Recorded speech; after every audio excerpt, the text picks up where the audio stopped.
Season 1 of the Bazaar is here, and with it we have a complete refresh of the items that are available in chests. And I want to cover those here so that you can see what is available, what changes have been made, and what you might want to buy once trading on the Bazaar marketplace is finally up and running. No news on when that will be just yet. I made a video on the cosmetics available during the beta season, so you can go check that out if you want to see what you may have missed. But let's jump into Season 1. Season 1 of the Bazaar is all about Mac, so the chests and many of the cosmetics available for this season are appropriately Mac themed. And even the card skins, which are what you will mostly be pulling from chests, have a ton of Mac items included. And there have been some changes to the way card skins work, so let's take a look at those first. In the beta season, there are 59 card skins, and every single one of them was bronze, which sort of makes sense because while they are cool, they're the least interesting of all the cosmetics in the game. But in Season 1, there are now 60 card skins, and they have different rarities ranging from bronze to gold. I actually like this change pretty well because there will be card skins, mainly the gold ones, that you will actually be looking for and hoping to pull, unlike with the first season where if you play a lot, you pretty much just get all the card skins instantly and then don't care anymore. They have, however, changed the rarities on collectibles, so you are more likely to get silver and gold items. Silver items now have a 30.01% pull rate, up from 18.01%, and gold items now have a pull rate of 8.25%, up from 4.25%. But legendary and diamond still have the same rates. You can check out all of these rarities, along with the available collectibles from each season, by hovering over the chest in the area where you would normally open them, and then clicking the eye in the bottom right corner. This will open up a menu with all the info, and then there's another screen with all the available collectibles. In Season 1, 15 of the card skins are gold, 27 are silver, and 18 are bronze. I have a feeling those 15 gold card skins might become pretty valuable over time as people look to complete their collections for certain heroes. I also find it interesting that there are more silver card skins than bronze ones, but it isn't like silvers are particularly rare either. Now let's move on to rugs. This season only has 2 rugs that can be pulled from chests, and as we go through all these, you'll notice that there are just less cosmetics and chests overall this season. The first rug is gold and is called Bazaar Traditions. This is a really cool rug as it's meant to look old and more historic.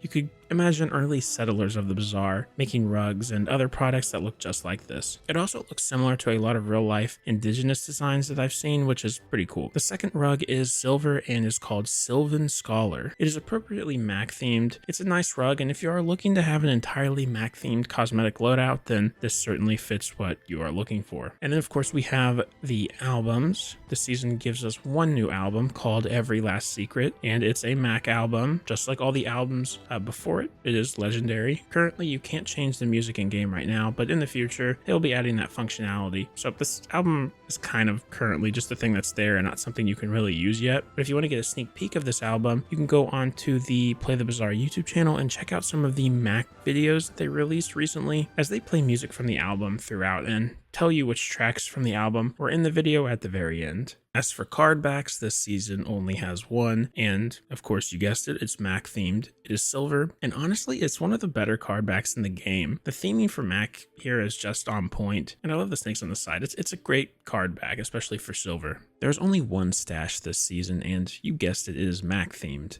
It's called Lacquer Chest and is a diamond pool. It's a really cool chest with what appears to be a weaselpede laying upside down on it, about to eat a berry. I love that the key is still in the chest, and it really looks like some super important alchemist documents are hidden in there. But my favorite part about this stash isn't the outside, it's the inside. The background for when you open it is just incredible. You get a better view of how long a weaselpede really is, and they are once again trying to eat this fruit. Maybe this is sort of an analogy for how Mac is trying to resurrect his family from the dead. The weaselpede is Mac, and the fruit is the forbidden practice of raising the dead. Then you have a bank, and there's only one bank for the season, and it is gold. It's called Magic Satchel, and it sure looks like a magic satchel. It kind of looks like a tent with a wizard's hat on it, and there's a magical book on one side and a potion on the other. I really like this bank, and it gets me interested in what other magical people and places might exist in the Bazaar, because while it is sort of Mac themed, as it is dealing with magic and it's magic based, and so is Mac of course, but this bank seems a little more wizardy than Mac is. Season 1 only has one board, and of course it's Mac themed. It is legendary, as all boards are, and it is called Alchemist's Lair. It's got all the magical alchemist stuff you would expect for Mac to have in his lair: a magical book, the skeleton of an animal, maybe that's one of Mac's previous pets, and of course we see some potions brewing. The boards in this game are always top notch and are probably going to be the most expensive set of items when the marketplace opens up. They have so much effort put into them, and this one seems to be no different. Also, when you go to fight an opponent now, you see their board instead of your own, so it's kind of a big flex to have a pretty rare board. And in a couple of years, when there are lots of boards floating around out there, it's going to be really cool to end up fighting someone with one that you've rarely seen or maybe have never seen before. And last but certainly not least for Season 1 chests are these skins. This time around we have 4 skins, one of every rarity except bronze, and there's one for each hero. The first one is Quiet Wisdom Mac, which is a silver skin and is certainly a certified banger of a skin. It really is nice to see Mac get a decent, easily pullable skin in his first season, and I hope that this trend continues for future hero releases. The gold skin for the season is Speedboat Vanessa. In this skin, Vanessa looks very much like a post-apocalyptic wasteland type person, in the vein of like Mad Max or something similar. It's a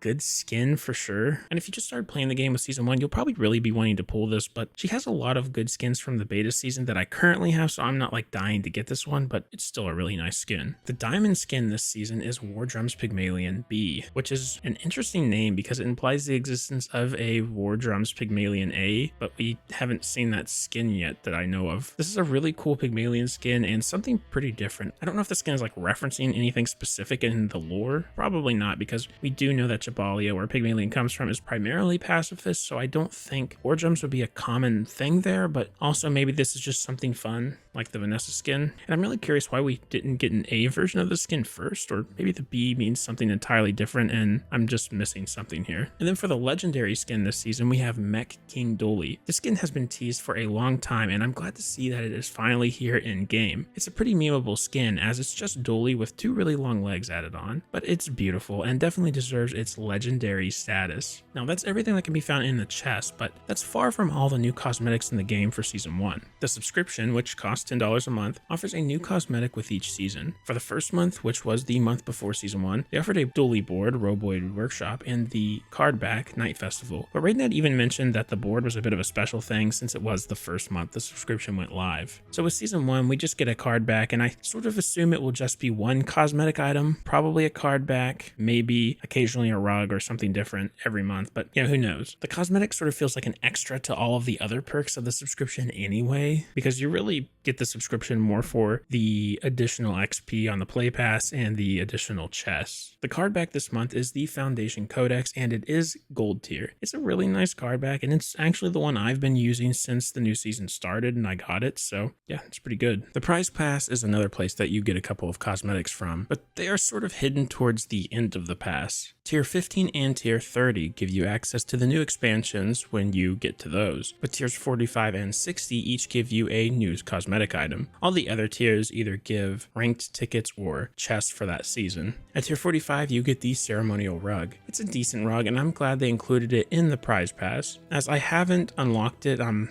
not sure what tier it is, but I assume it's gold since the Sky Guardian rug in the last season's Prize Pass was gold, but I can't say for sure. And then at rank 60, which is at the very end of the Prize Pass, you get a very shrewd Pygmalion skin. And I assume that it's diamond considering the Dolly skin from the last Prize Pass was diamond, and they seem a bit reluctant to hand out legendaries super frequently. And while I really like this pig skin, I do think it feels more like it has a diamond tier vibe rather than a legendary vibe. But the thing about these cosmetics is that you really need to have the subscription and be playing a lot of the bazaar and completing every single challenge for the season to have a chance to even get them. And even then, you could still very well be short of the Pygmalion skin at the end because you will also need to earn a decent bit of XP from completing days and getting wins on your runs. Hidden away on the career screen are rank rewards. The rewards include 3 rugs that are available when you hit gold, diamond, and legendary ranks during Season 1. The gold rug is given to you when you hit gold tier, and it is called Sturdy Ambitions. It looks sort of like it's made out of leather. Then at diamond tier, you get the diamond rug, All Eyes on Me, and it's purple and looks to have a little eye symbol in the middle. Then the legendary rug you get at legendary tier is A Quiet Life. It almost looks like a beautiful serene garden that is being viewed from way up in the air.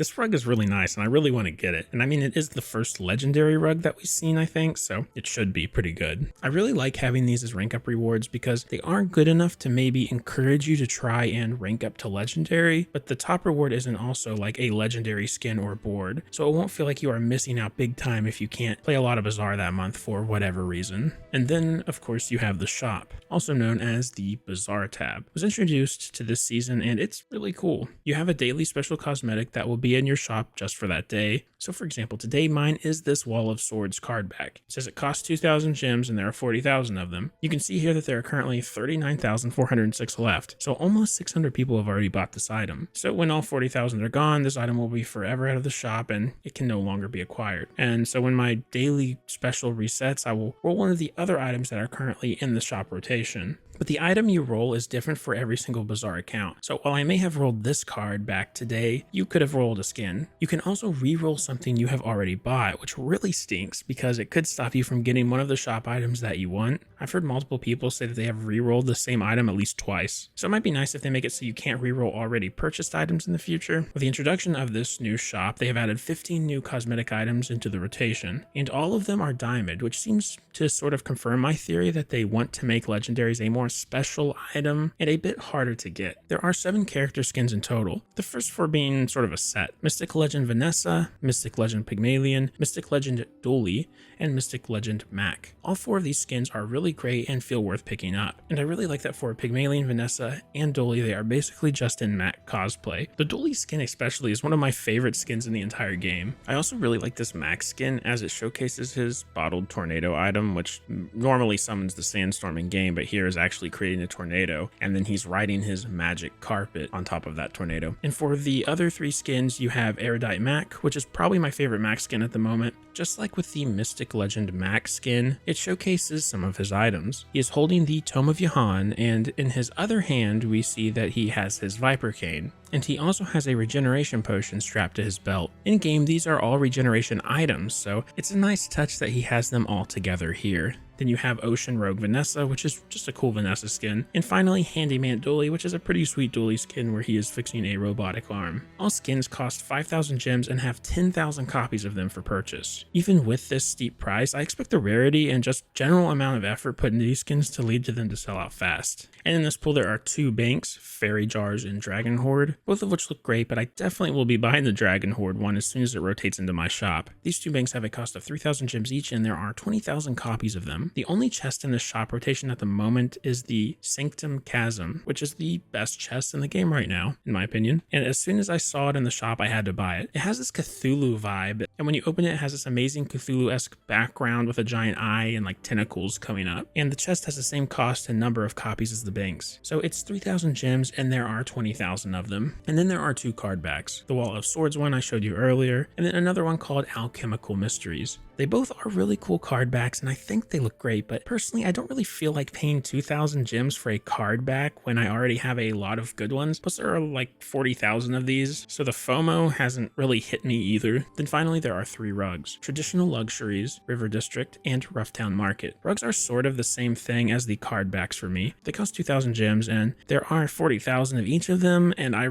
already have some cool rugs, so I don't really feel super inclined to spend precious gems on them, but if a really nice one came around, I would. And that's all for the weekly specials. Who knows how often they will update it? Maybe they'll add a new one every time one item sells out, or maybe they will periodically dump a handful of items into the rotation. Having 15 items in the rotation does feel like a nice number for now. It also feels like with these daily shop skins and other cosmetic items that they're attempting to set a gem price for these items, and when the marketplace opens up, people will sort of anticipate that a diamond skin will cost 5,000 gems there. But it's a marketplace, and when it's officially open, you know, things might be a lot crazier. They're also going to be adding weekly specials at some point in the future too. These items will be the same for everyone, and once that week is over, they will not be back again. And just from looking at the placeholder stuff that's there right now, it seems like there may not be a limited number of these, like with the daily shop items, and it's just going to be limited to how many people buy it in that week period. But obviously these are going to be fairly limited items if you could only pay cash for them. I also sort of assume we might see some really cool items come to the weekly shop, like legendary skins, maybe even a board. because they will want people to buy these things up, and that's probably the only scenarios where I would be tempted to outright buy a cosmetic. So yeah, that's it for all of the cosmetic items in Season 1 of the Bazaar. It's a bit surreal that the game is finally fully launched, and while there are a few more features we are waiting for them to add, like the Atlas and the Marketplace, it's really fun to see the game come together. Huge shout out to everyone in the Cosmetic Showcase channel and the Bazaar Discord. Without the people there, I would not have been able to find images of all the cosmetic items. Big shout out to Zuzu, who sent me the image of a cosmetic I asked for, and Foing, I think is how you say his name, sorry if I said that wrong, for putting together a tracker that lists all the cosmetics in the game for Season 1. I'll have a link to that in the description in case you want to use it yourself. Thanks for watching, and I'll see you in the next video.